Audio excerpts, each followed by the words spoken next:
Ever try telling a story while staring directly into someone's eyeballs? It's like juggling knives while solving a math problem, and your brain hates it. That's because eye contact plus thinking plus speaking equals cognitive overload. Neuroscientists have found that forcing eye contact during speech actually reduces verbal fluency. It drains mental energy, especially during complex thoughts. And guess what? Your brain might be right to rebel. In Japan, Finland, and many indigenous cultures, too much eye contact is seen as aggressive or disrespectful. Looking away signals thoughtfulness, not rudeness. For people with autism, avoiding eye contact isn't defiance. It's neurological self-preservation. Research shows it can trigger sensory overwhelm, making it harder to process speech and social cues at the same time. Not making eye contact is often a coping strategy, not a flaw. So next time your eyes drift off mid-sentence, don't apologize. You're not being rude. You're just letting your brain do its job without performing social eye gymnastics.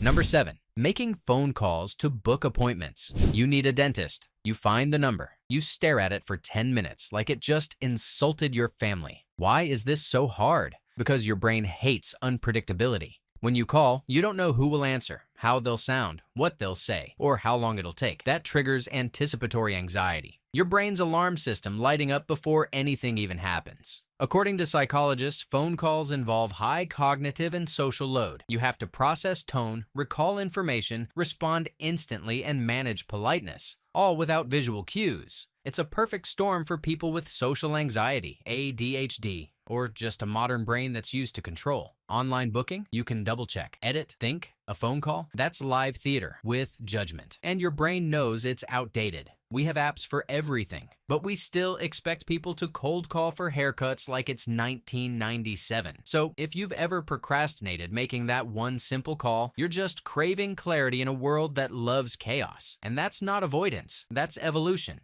Number 6, being told, don't take it personally after being insulted. You're too sensitive. It was just a joke. Don't take it personally. Ah, yes, the holy trinity of emotional judo. Your brain hates this phrase because it's gaslighting in a cardigan. Someone throws shade, then hands you the flashlight and says, you imagined it. Psychologists call this invalidation, when your emotional response is dismissed, downplayed, or denied. It short-circuits your brain's threat system. You feel hurt, but now you're also unsure if you're allowed to feel hurt. It's emotional whiplash. And here's the thing. If your brain flags something as personal, it usually is. Our nervous systems are wired for social pattern recognition. If a comment hits close to home, it's likely because it was aimed that way, consciously or not. So no, you're not too emotional. You're just emotionally literate. And that makes people uncomfortable. Don't take it personally is often just code for, I don't want to be held accountable. So take it personally, just not silently. Number 5, being expected to hug people you barely know. You're introduced to someone at a party. You smile, say, nice to meet you, and suddenly arms are open. They're coming in for a hug like it's a family reunion, and your brain screaming.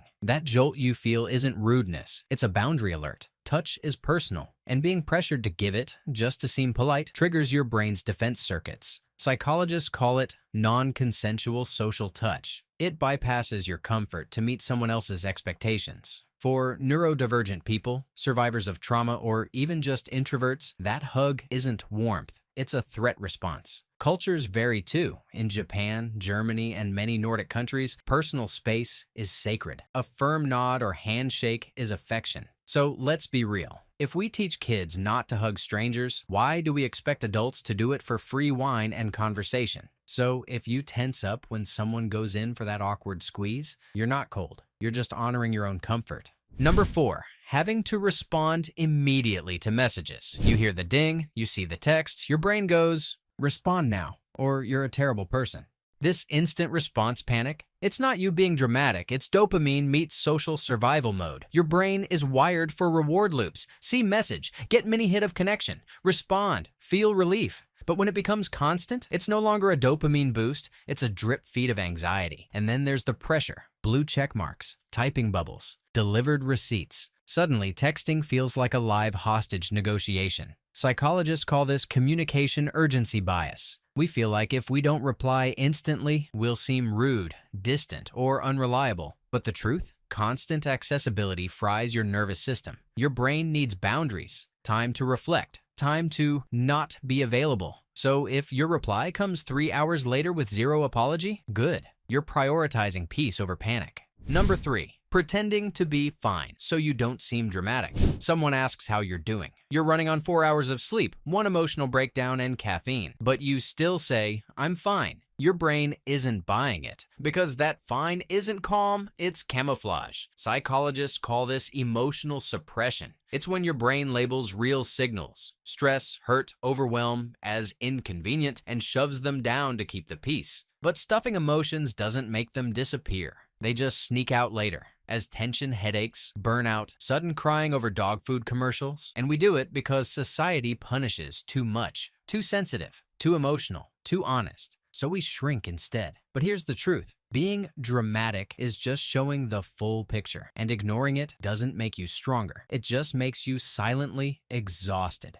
Number 2, wearing uncomfortable professional clothes. Blazers that trap your shoulders, shoes designed by sadists, ties that function exclusively as fashionable nooses. And for what? To look respectable? Your brain hates it. Not because it's lazy, but because it's rational. Discomfort burns cognitive energy. Research in embodied cognition shows that when your body's in distress, your focus, mood, and decision-making take a hit. So yeah, your itchy pants might actually make you worse at your job. And the real kicker? There's no science linking stiff collars to success. It's status theater, a leftover norm from a time when wealth wore waistcoats and women couldn't breathe in corsets. Your brain knows the truth. Productivity isn't in the pants, it's in the person. So if you've ever sat in a meeting wondering why your waistband is leaving a bruise, you're not being difficult. You're just refusing to suffer for the illusion of professionalism.